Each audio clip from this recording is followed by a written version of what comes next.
Selamat malam, shalom semuanya. Senang sekali malam hari ini kita melanjutkan belajar kita bersama-sama. Perlu diingat ada tujuan dalam pembelajaran kita. Selalu kita bukan sekedar hafal ya, tapi biarlah menjadi moto rohani kita. Kita pertama berakar dalam firman.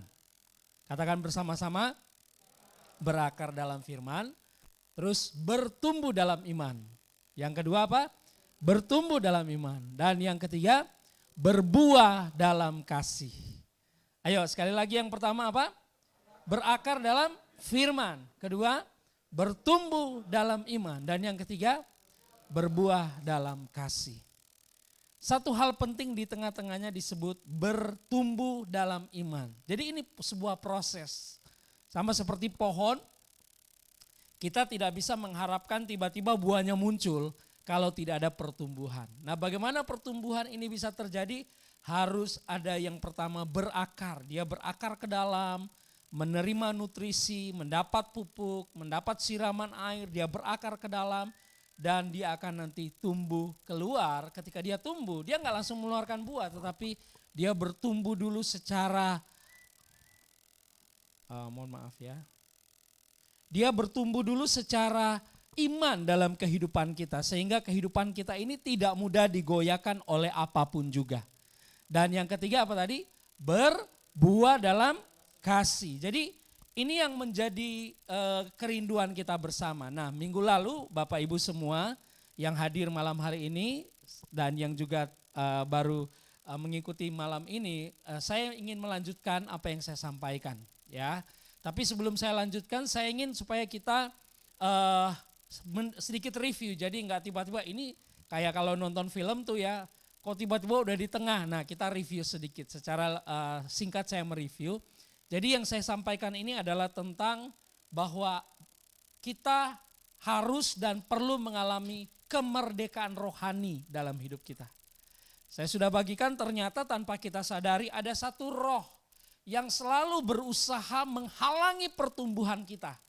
Pertumbuhan iman kita selalu dihalangi oleh sebuah praktek-praktek rohani. Boleh disebut rohani, tetapi bukan membuat kita menjadi bertumbuh, tetapi justru membuat kita mengalami hal yang tidak baik.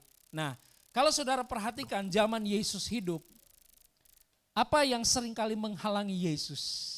Yang sering kali menghalangi Yesus adalah sekelompok orang-orang yang merasa dirinya paling benar. Betul enggak?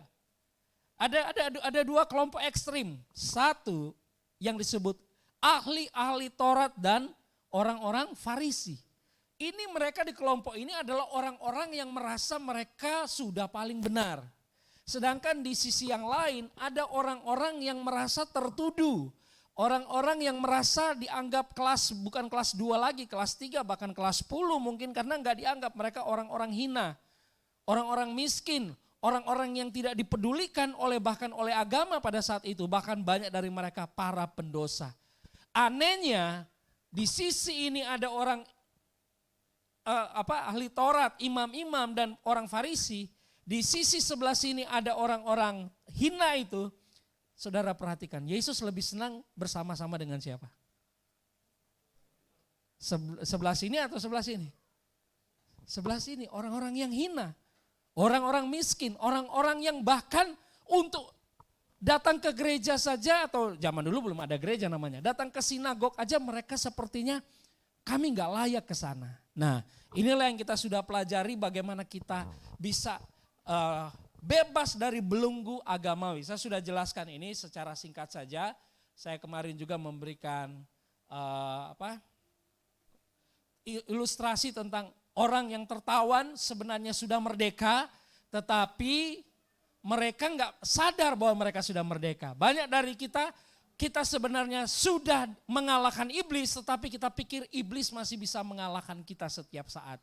Padahal sesungguhnya Yesus sudah memberikan kemenangan ya. Nah, bagaimana untuk merdeka? Ini ada ayat, kita baca sekali lagi ayat ini, Yohanes 8 ayat 32, 23. Dan kamu akan mengetahui kebenaran dan kebenaran itu akan memerdekakan kamu. Siapa yang bisa memerdekakan kita? kebenaran. Kebenaran itu apa? Apakah kebenaran itu sebuah tulisan? Iya, betul, kita baca. Tetapi sesungguhnya kebenaran itu adalah pribadi Yesus Kristus sendiri. Yohanes 1 ayat 1 berkata, pada mulanya adalah firman. Dan firman itu bersama-sama dengan Allah. Dan firman itu adalah Allah.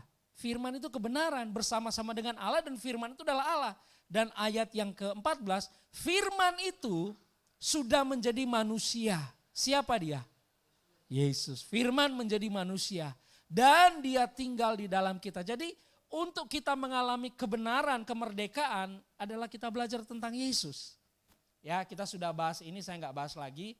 Inilah agama yang baik pada umumnya, tetapi kalau kita nggak mengerti membedakan agama dan agamawi, maka kita bisa terbelenggu oleh kehidupan agamawi yang bukan membuat kita segar, kuat, sukacita, tetapi malah membuat kita seperti berjalan dalam apa?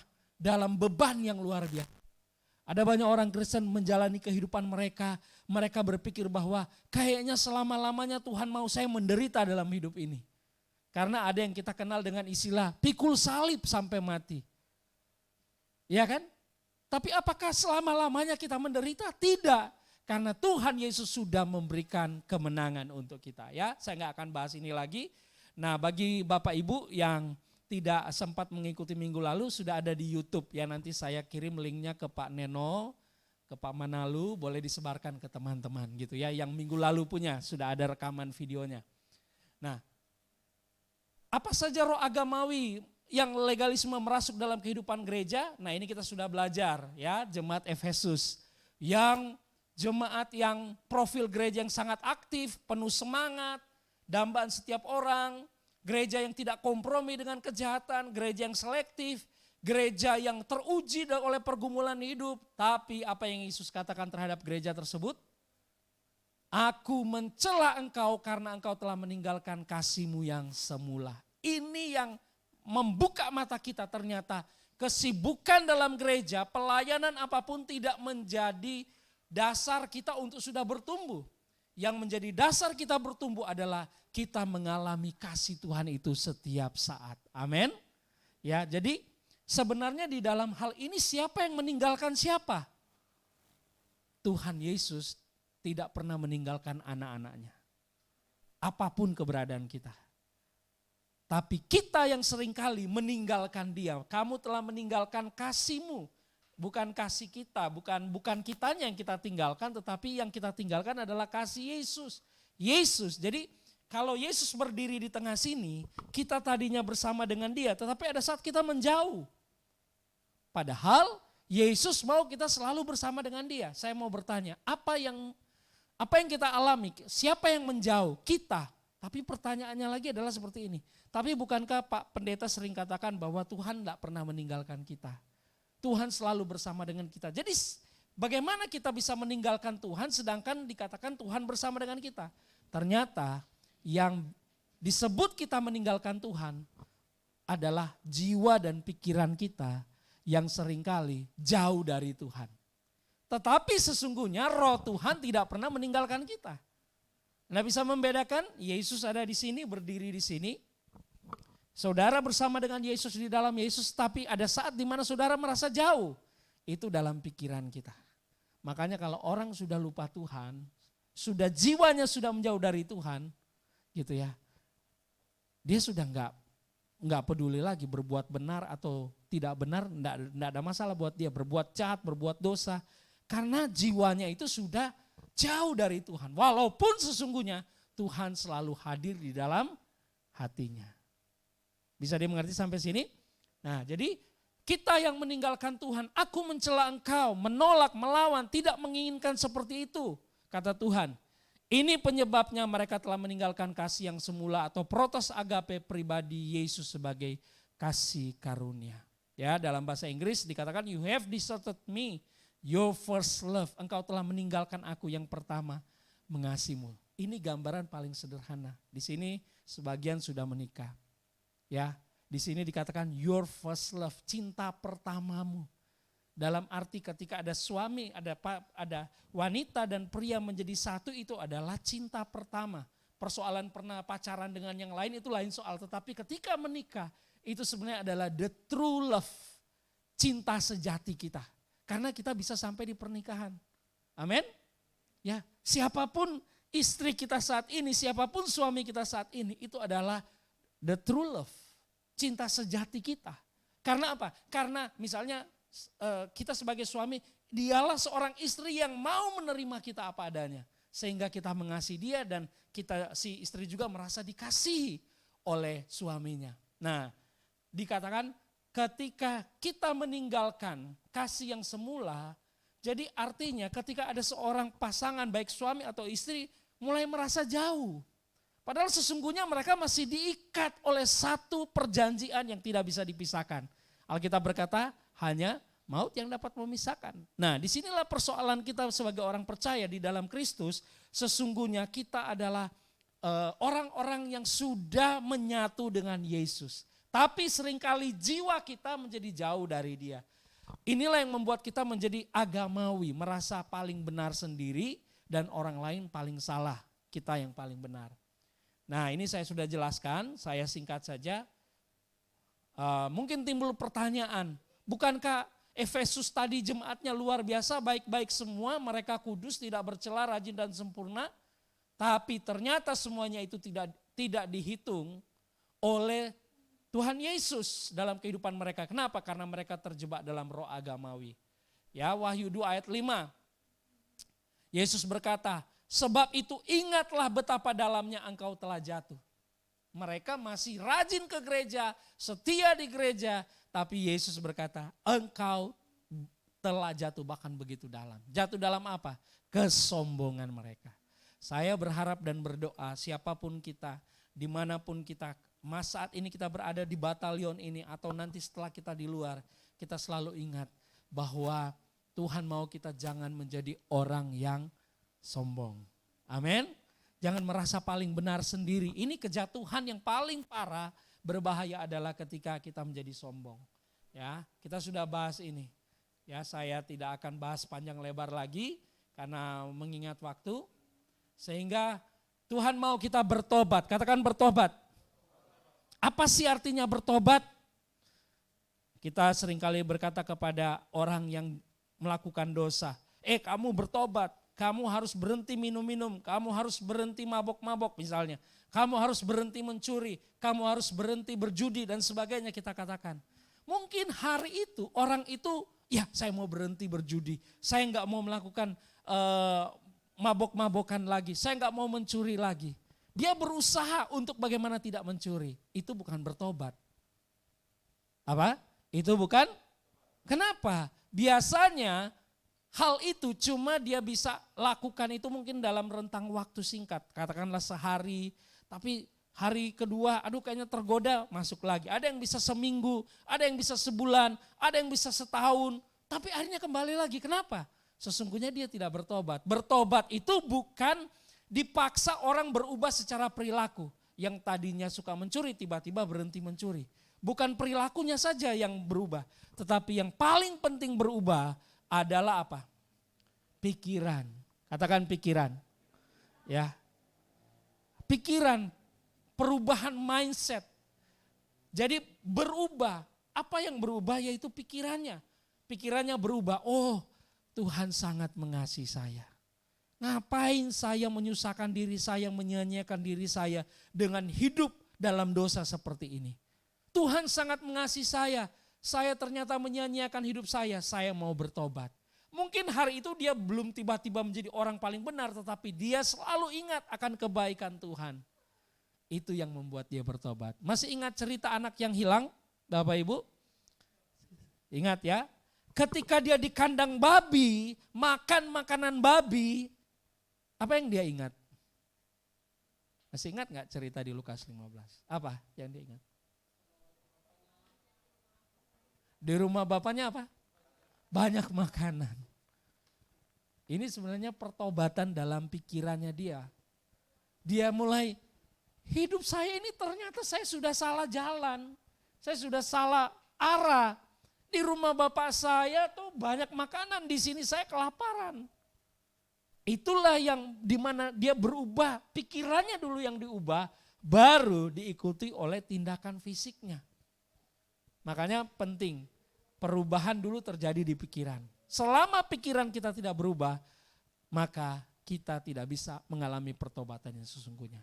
Tapi ingat, pikiran yang berubah itu bisa jadi dalam sekejap, bisa kita setting sedemikian luar biasa, minggu ini enggak, bulan ini enggak, tahun ini enggak, tetapi kalau cuma kekuatan pikiran, kita pun akan gagal. Tapi kalau pikiran kita serahkan kepada Tuhan dan mengingat kasih Tuhan itulah yang akan memampukan kita, sekalipun mungkin malu, takut, ragu, akan memberanikan kita untuk kembali ke rumah Bapa yang baik. Amin, bukan kembali ke sorga ya, ke rumah. Sini kan cerita anak yang hilang. Dia akhirnya melangkahkan kakinya, sekalipun mungkin dia malu, sekalipun mungkin dia takut untuk dihukum, tetapi dia cuma ingat di rumah bapaknya banyak makanan. Artinya yang dia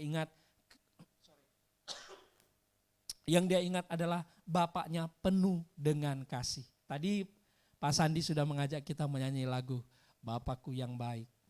Amin. Bapak kita baik. Ya, jadi berubah dalam pikiran. Jelas ini bukan pada tuntutan perubahan perilaku. Masalahnya agama menekankan pada perubahan perilaku. Perbuatan. Perilaku tidak menentukan posisi, tapi posisi yang menentukan perilaku. Artinya posisi di sini adalah siapa Anda di dalam Tuhan hari ini.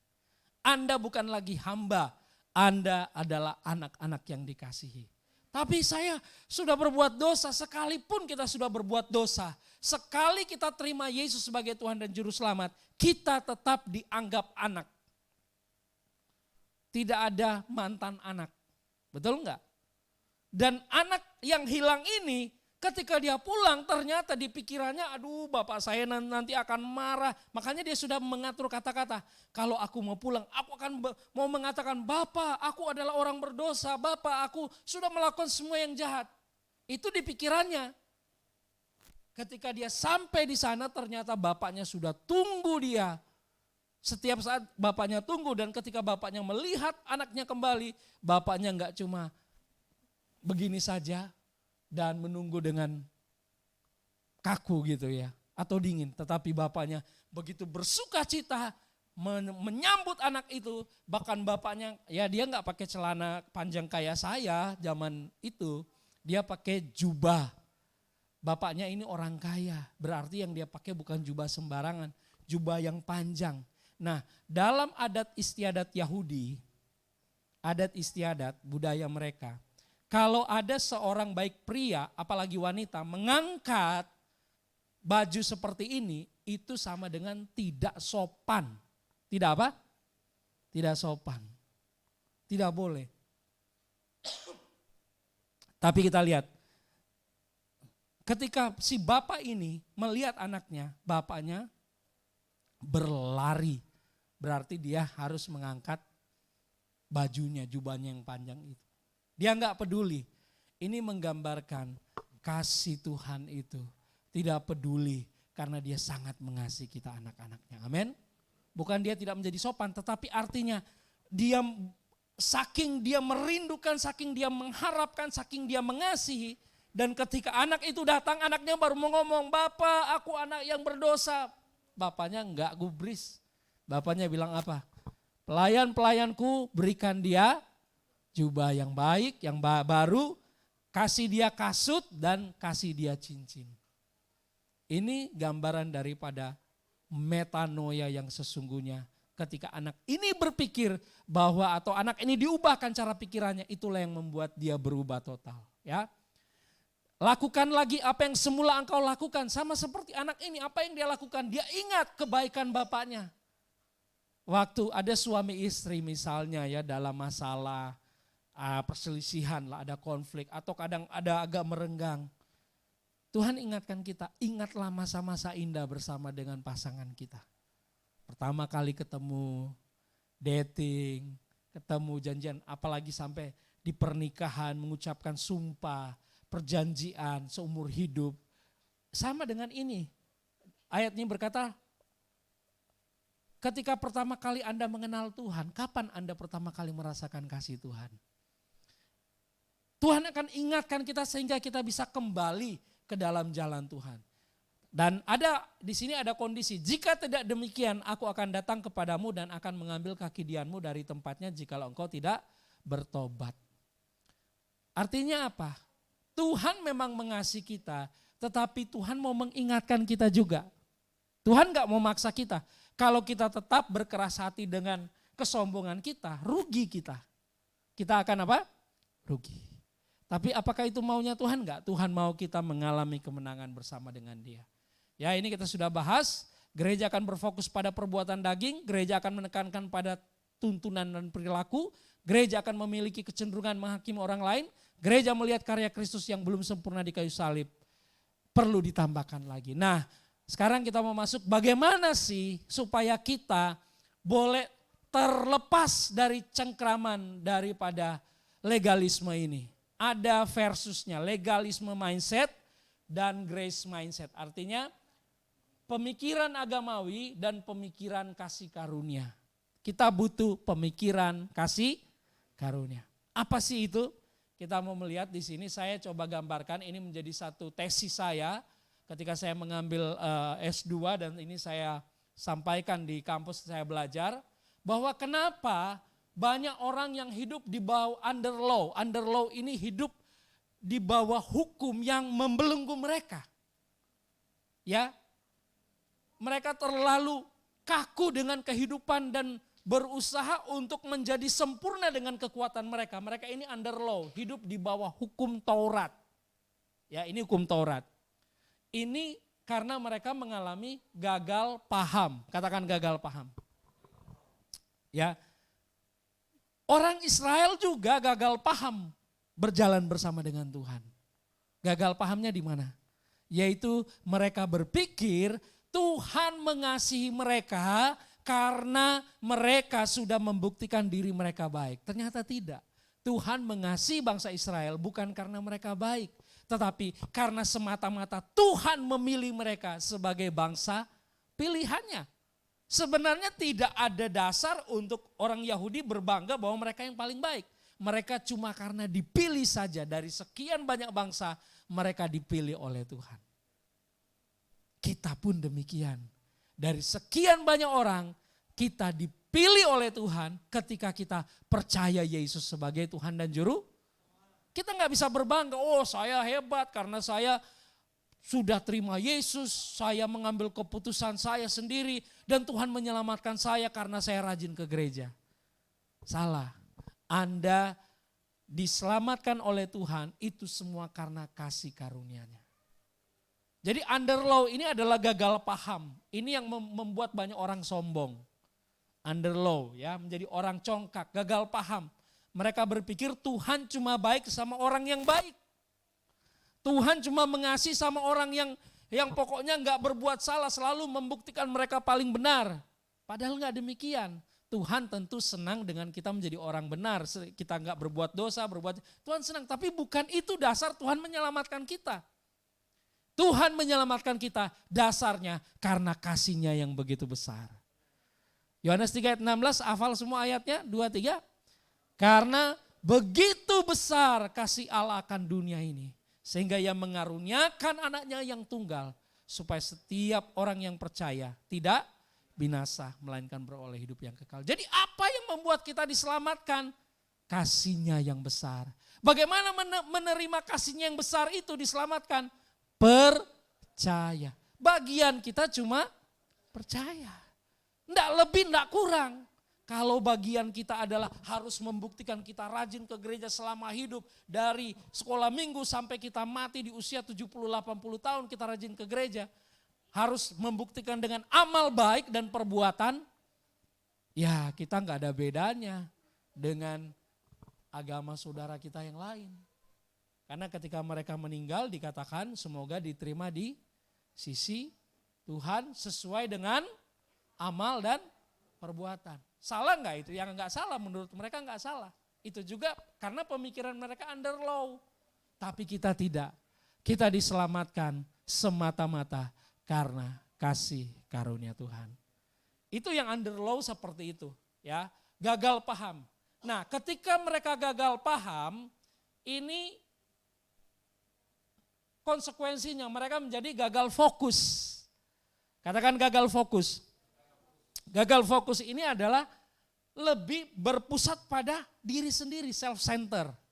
Makanya ketika Yesus mengampuni orang berdosa, imam-imam ahli-ahli Taurat marah. Mereka katakan, loh ini kan orang berdosa, kami ini gak pernah berbuat dosa. Selalu yang mereka lihat diri mereka. Bahkan Yesus pernah memberikan perumpamaan. Ada seorang Farisi, dia berdoa, di mana dia datang berdoa? Di mana? Dia berdoa di publik, di tempat umum, di pinggir-pinggir jalan. Dan dia berdoanya bagaimana? Dia membuka dada, membusungkan dada kira-kira seperti, dan dia berdoa, ya Tuhan terima kasih, aku tidak seperti ini. Aku bukan orang berdosa, aku tidak melakukan dosa ini. Aku adalah orang benar, tidak pernah berbuat salah. Kira-kira begitu doanya. Itulah orang-orang yang berfokus pada diri mereka. Kemampuan mereka, kebenaran diri mereka. Kalau kita berdoa dan mulai berkata, Tuhan kau tahu aku orang paling baik. Kau tahu aku orang paling rajin, kau tahu aku orang paling, pokoknya aku gak pernah berbuat salah. Gak sama seperti tetangga saya ini. Wah dia gak pernah ke gereja, oh dia begini, dia begini, dia begini. Nah itu berarti kita sebenarnya adalah orang-orang yang gagal fokus. Kita sedang fokus pada diri kita sendiri. Karena kita merasa paling benar. Itu yang terjadi kepada jemaat Efesus yang kita pelajari minggu lalu. Mereka begitu mudah menghakimi orang. Dan mereka memang membuktikan mereka orang yang tidak pernah berbuat salah. Mereka tidak kompromi dengan dosa, mereka setia melayani, mereka setia beribadah. Tapi di hati mereka, di pikiran mereka, mereka selalu saling membanggakan. Coba lihat, saya lebih rohani daripada kamu. Seperti itu. Kalau di satu gereja, ya dulu saya sebelum saya dibukakan tentang ini, saya juga punya pemikiran seperti itu. Saya berpikir bahwa gereja itu hanya untuk orang-orang yang benar-benar sudah baik, sudah benar dan suci. Kalau enggak suci ya lebih baik jangan datanglah. Padahal sesungguhnya Yesus berkata, aku datang bukan untuk orang benar, tapi aku datang untuk orang berdosa. Aku datang bukan untuk orang yang sehat, tapi aku datang untuk orang yang sakit. Tapi gereja membalik, gereja seakan-akan hadir hanya untuk orang-orang dalam tanda petik terhormat saja. Yang punya jabatan, yang punya kekayaan, yang punya ini, yang punya itu. Maaf kalau yang pernah masuk penjara, kalau orang gak jelas dari mana latar belakangnya, kalau dia masih melakukan dosa, jangan datang ke gereja. Itu justru adalah gereja yang gagal fokus. Tapi gereja adalah untuk semua orang. Amin. Orang berdosa, kita semua orang berdosa, hanya oleh kasih Tuhan kita diselamatkan.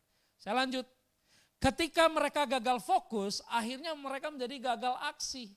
Jadi di pemahaman pikiran mereka bahwa mereka diberkati Tuhan karena kebaikan mereka. Itu maksudnya gagal paham.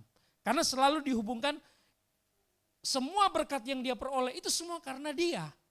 Dan akhirnya gagal fokusnya mulai berpikir dia yang paling benar. Sehingga gagal aksinya ini. Nah disitulah legalistik. Jadi kata legalistik ini artinya kaku. Apa-apa selalu menuntut, apa-apa dia selalu menilai dulu. Menghakimi orang. Legalistik seperti itu. Selalu menghakimi orang. Selalu mencari-cari kesalahan orang. Itulah legalistik. Nah, untuk supaya ini bisa tidak lagi kita alami dan lakukan, kita perlu mengalami metanoia. Sama-sama katakan. Roma 12 ayat 2 boleh ditayangkan Ibu Susan. Roma 12 ayat 2.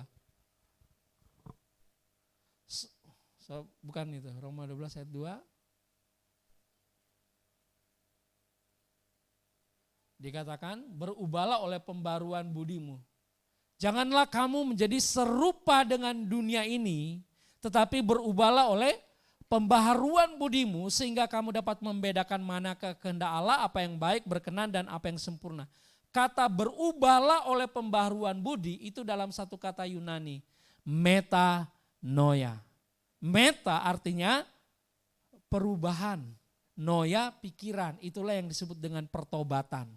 Pertobatan sesungguhnya adalah pikiran yang diubahkan. Amin. Jadi metanoia ini adalah lebih daripada kita mengalami perubahan cara berpikir. Amin. Nah, kita lanjut.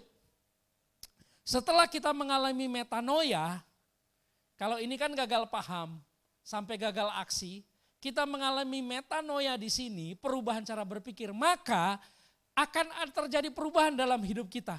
Kalau tadinya self-center berpusat pada diri sendiri, sekarang di sini jadinya apa? Christ center. Artinya mulai berpusat pada Kristus. Apa maksudnya berpusat pada Kristus? Saya mau berikan pertanyaan ya kepada Bapak Ibu. Bapak Ibu pernah mendengar istilah kalau Yesus harus menjadi nomor berapa dalam hidup kita? Nomor berapa? Nomor 1. Yesus harus nomor 1. Saya juga berpikir itu ya betul nomor 1. Tapi ternyata belum tepat. Kalau Yesus jadi nomor 1 berarti dia katakanlah kalau ini tingkat 1 Yesus paling atas dong, iya kan? Yang kedua apa biasanya? Setelah Yesus apa? Setelah Yesus biasanya, pokoknya bagi saya Yesus nomor 1. Yang kedua apa? Prioritas kita, kalau bicara prioritas, apa kira-kira? Keluarga, ya kan? Atau ada yang pelayanan, kedua pelayanan, ketiga keluarga, keempat anak-anak, kelima karir, keenam pekerjaan atau bisnis, ketujuh pergaulan, seterusnya. Jadi ada tingkatannya Yesus nomor 1. Nah pertanyaan saya, ketika Yesus nomor 1, ini pasti kita pokoknya kalau Yesus nomor 1 biasanya kita selalu berpikir bahwa pokoknya kehidupan rohani saya selalu Yesus. Nah ketika berada di hari Senin, Selasa, Rabu, Kamis, Jumat di dalam pekerjaan, Yesus jadi nomor 1 enggak di sini? Halo? Coba jawab dengan jujur. Yesus jadi nomor 1 enggak di sini? Biasanya tidak. Karena kita pikir ya udah pekerjaan ini kan kalau dalam prioritas saya ya Yesus nomor 1 berarti ini enggak perlu Tuhan. Sehingga kadang-kadang kita menjalankan aktivitas kita, ya mohon maaf juga sebagai anggota prajurit, kadang-kadang kita berpikir kalau untuk urusan dengan Tuhan itu ada di hari Minggu. Karena Yesus nomor 1, ketika saya mulai melakukan pekerjaan sebagai seorang, katakanlah seorang pegawai, prajurit, pengusaha, pegawai apapun itu. Yesus kan bukan nomor 1 di situ, Yesus nomor 1 kalau ada di gereja.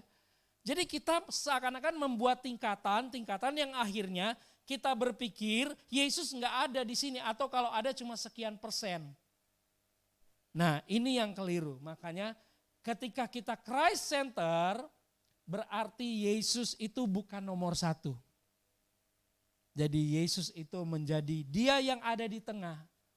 Kalau ini sebuah roda, bayangkan ini sebuah roda. Yesus yang ada di tengah, maka ini disebut Yesus adalah segala-galanya. Nah, di sini tengahnya Yesus Kristus, di sini ada jari-jarinya kayak sepeda motor kan, ada jari-jarinya. Ini keluarga, ini pekerjaan, ini karir, ini istri, ini suami, ini rumah tangga, keluarga dan seterusnya.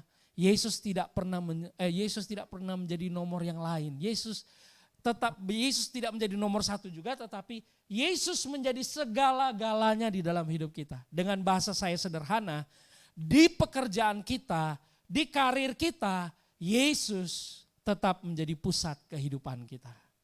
Amin. Christ Center ini berbicara tentang kemanapun kita pergi, di situ ada Yesus. Waktu kita lagi misalnya lagi latihan atau katakanlah disuruh dalam sebuah tugas misi, ya. Kemarin ada teman saya di Korem tugas misi ke Libanon gitu ya, dia kirim foto. Gitu ya, saya bilang, ya mau di Libanon, mau dimanapun, Yesus yang sama tetap hadir dalam kehidupannya. Amin.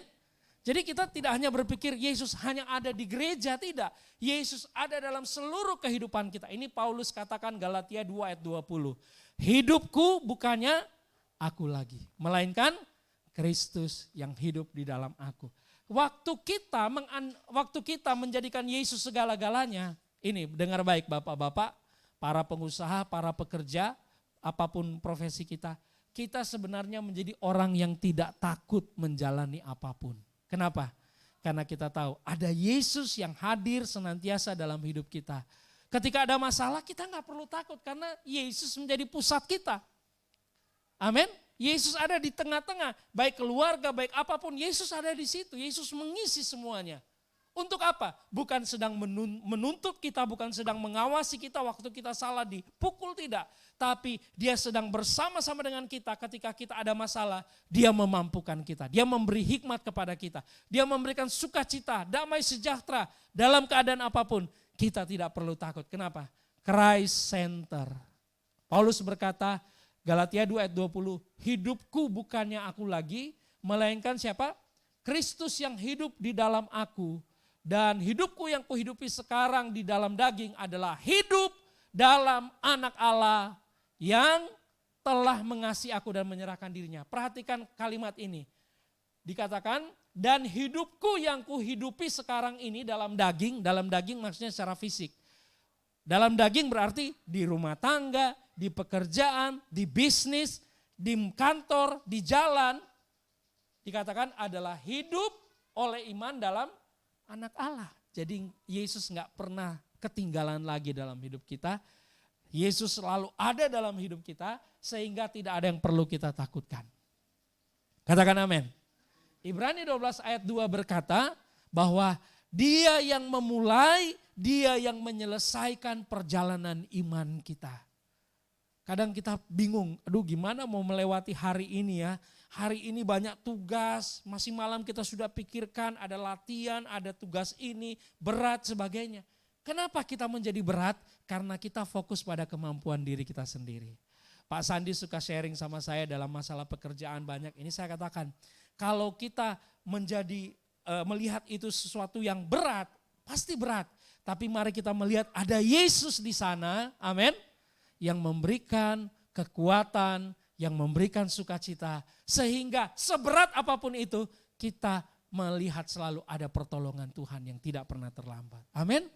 Pasti hidup di dunia ini belum di sorga. Masih ada jatuh bangun, masih ada masuk lembah kekelaman, masih ada orang omongin, masih ada masalah ini dan itu. Kadang sebagai pemimpin ada orang yang tidak mau ikut aturan kita aduh gimana ini orang ini harus diapain. Tetapi waktu kita tahu ada Yesus yang memulai dan menyelesaikan perjalanan iman kita, kita tidak perlu takut. Karena Yesus yang memberikan kita sukacita. Amin. Bukan sukacita itu bukan ketawa-ketawa ya. Tapi sukacita itu adalah satu perasaan tenang. Oke, masalah ini berat. Tapi aku bersyukur ada Yesus di dalam hidupku. Itu maksudnya. Ya.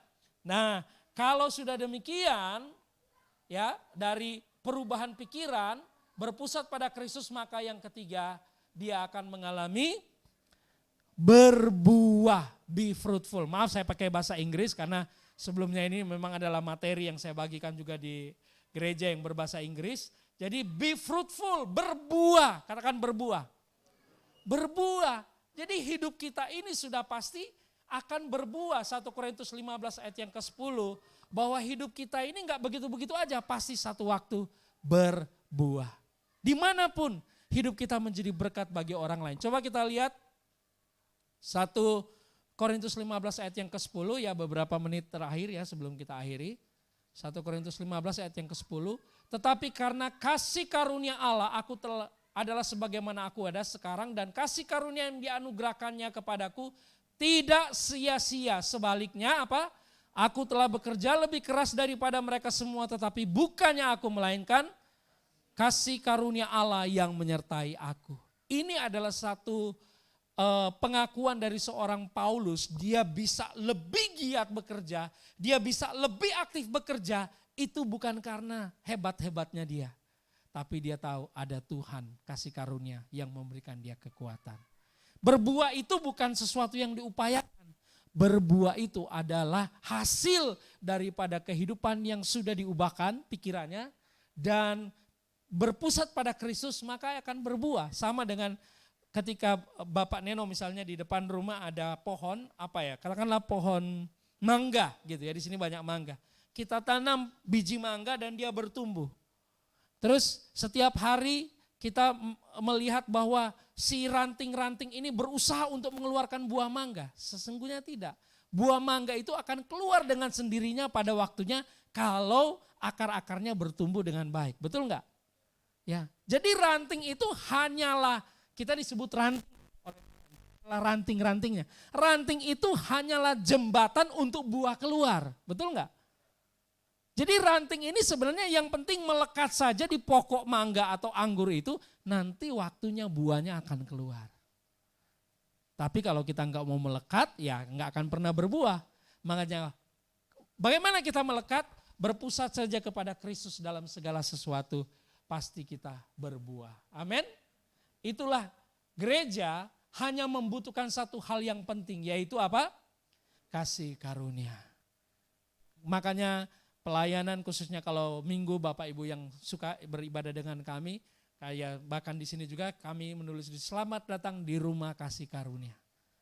Kasih karunia ini adalah hal yang penting. Siapakah kasih karunia itu?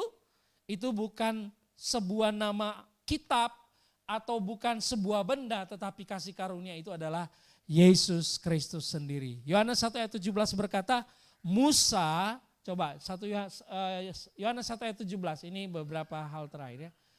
Yohanes 1 ayat 17, tolong. Sebab hukum Taurat diberikan oleh Musa, tetapi apa? Kasih karunia dan kebenaran datang oleh Yesus Kristus. Hukum Taurat diberikan, berarti diberikan. Kalau saya memberikan ini kepada Yoram, ya Musa, sebab hukum Taurat diberikan oleh Musa. Saya Musa nih memberikan hukum Taurat kepada Yoram. Berarti sesuatu yang diberikan ini sebuah pribadi atau sebuah benda? Benda. Hukum ini sebuah benda, Yoram menerima.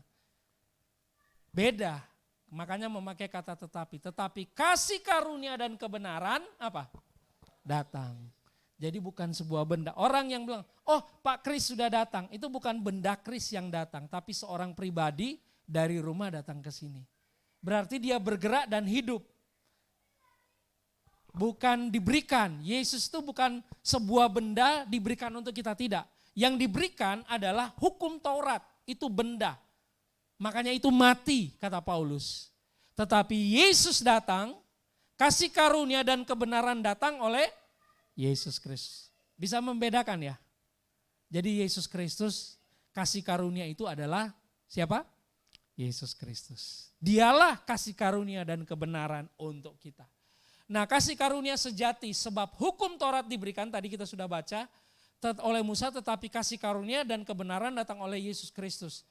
Tetapi di sini hukum Taurat ditambahkan, ya ini hukum Taurat ditambahkan supaya pelanggaran menjadi semakin banyak dan di mana dosa bertambah banyak di sana kasih karunia menjadi berlimpah-limpah.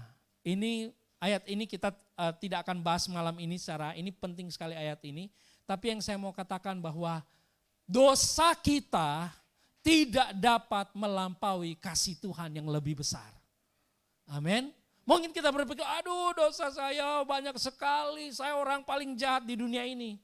Ya, tetapi sebesar apapun dosamu, tetap masih ada kasih Tuhan yang lebih besar. Nah, kita lihat dikatakan hukum Taurat ditambahkan. Artinya hukum itu ditambahkan. Yang namanya tambahan bisa dihitung enggak? 1 tambah 1 bisa dihitung berapa? 2. 2 tambah 2, 4. 4 tambah 4. Selama ada bilangan yang ditambahkan, mau triliunan pun masih bisa dihitung. Namanya ditambahkan, supaya pelanggaran menjadi semakin banyak. Artinya pelanggaran kita sebesar apapun, tidak bisa menandingi kasih karunia yang berlimpah-limpah. Jadi kasih karunia lebih besar daripada dosa-dosa kita. Dosa-dosa kita bisa dihitung berapa banyak selama kita hidup. Tetapi kasih karunia Tuhan tidak bisa dihitung karena dia berlimpah-limpah. Amin.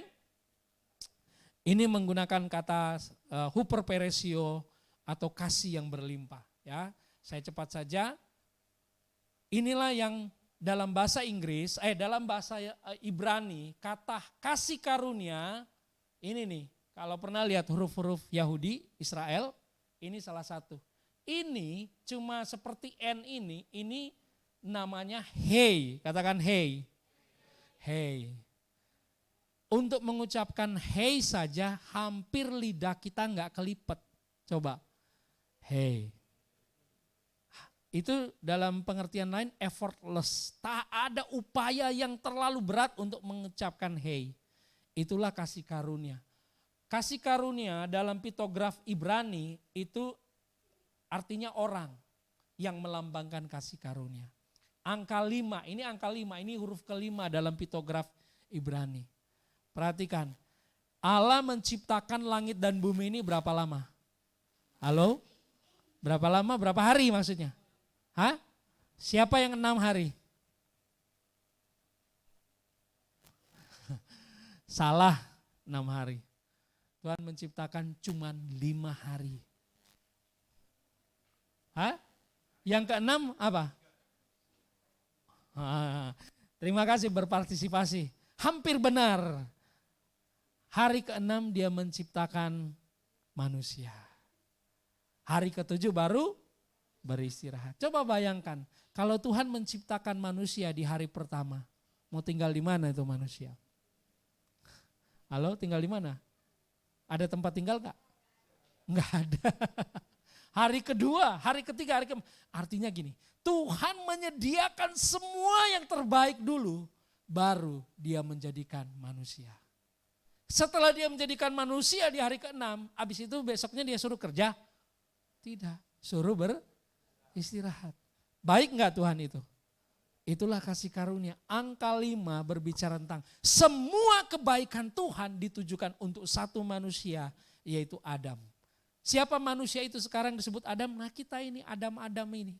Bukan cuma Adam pria ya, wanita juga disebut Adam karena Adam artinya manusia.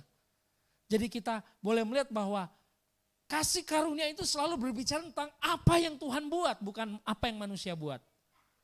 Bahkan ketika penciptaan kita sudah melihat gambaran bagaimana Tuhan mengatakan setiap hari dia menciptakan 5 hari, dia katakan ciptaan itu amat baik, baik dan amat baik. Sampai hari ke-6 semuanya sudah jadi, baru Tuhan bikin Adam dan Hawa manusia itu. Artinya apa? Tuhan sangat mengasihi manusia. Dan hari ke-7 dia suruh beristirahat. Nah, hari ini kita berada sebenarnya di hari ke-7. Hari di mana kita tidak berupaya dengan kekuatan kita lagi menghadapi hidup ini. Karena dia sudah menyediakan semua yang terbaik untuk kita. Kapan kita dijadikan hari ke-6? Yaitu ketika Yesus mati di kayu salib. Yesus menjadikan kita manusia baru. Adam yang baru, ciptaan baru. Amin. Dalam ciptaan baru kita bisa beristirahat. Kita bisa bukan beristirahat tidur ya, tapi kita bisa beristirahat secara rohani. Artinya kita percaya bahwa menjalani hidup ini bukan saya sendiri lagi. Tetapi ada Tuhan yang tinggal di dalam saya.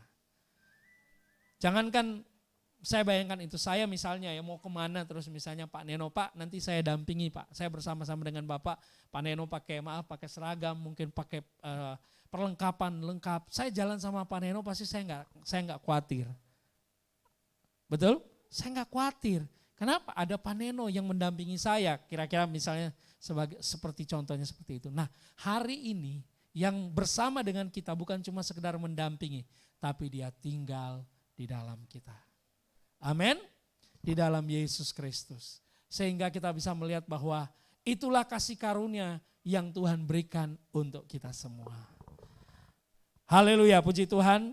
Biarlah apa yang saya sampaikan boleh menjadi berkat untuk kita malam hari ini. Kita sampaikan di sini. Dan ingat bahwa satu hal, hidup kita sudah dimerdekakan di dalam Kristus. Amin. Ada pertanyaan? 5 menit kita kasih kesempatan. Mungkin ada tanggapan, silakan. Bapak-bapak, ibu-ibu, ada yang mau pertanyaan? Atau mau menanggapi, karena ini kita pengajaran ya, jadi enggak satu arah saja. Saya berharap ada respon, setelah itu kita bisa akhiri. Silakan. Pak Kris, ada respon Pak? Iya, bisa diikuti enggak atau terlalu cepat apa yang saya sampaikan? Pak Neno Pak? Iya, ini teman-teman kita siap? Bisa ikuti? Atau ada pertanyaan? Barangkali ada pertanyaan gitu. Ada yang saya mau tanyakan Pak Pendeta, silakan. Ada pertanyaan? Ada? Pak Maiman, ada yang mau Oke, kalau tidak ada, saya percaya kita semua sudah diberkati Tuhan. Mari kita berdiri bersama-sama, kita akan ucap syukur, kita berdoa biarlah apa yang kita terima hari ini, kita sudah belajar bahwa ada kasih karunia Tuhan. Kita sudah diubahkan, kita tidak gagal fokus lagi, kita tidak gagal paham lagi, tetapi kita sudah mengalami metanoia di dalam Kristus. Dan kita boleh berpusat kepada Yesus Kristus. Kita tidak menjadikan Yesus nomor 1 saja, tetapi Yesus segala-galanya dalam hidup kita. Sehingga hidup kita boleh berbuah, dan buah itu bukan kita yang kerjakan, tetapi Kristus yang mengerjakan di dalam kita. Terima kasih Tuhan, pengajaran yang kami sampaikan ini boleh menjadi satu kekuatan, akar kehidupan kami semakin kuat Tuhan, bertumbuh dalam firman, berakar dalam firman, bertumbuh dalam iman, dan berbuah dalam kasih. Terima kasih, kami bersyukur Tuhan taruh ini dalam jiwa, hati dan pikiran kami. Di dalam nama Tuhan Yesus kami bersyukur dan berdoa, dan kami akan memberikan persembahan dengan penuh sukacita. Haleluya. Amin. Puji Tuhan.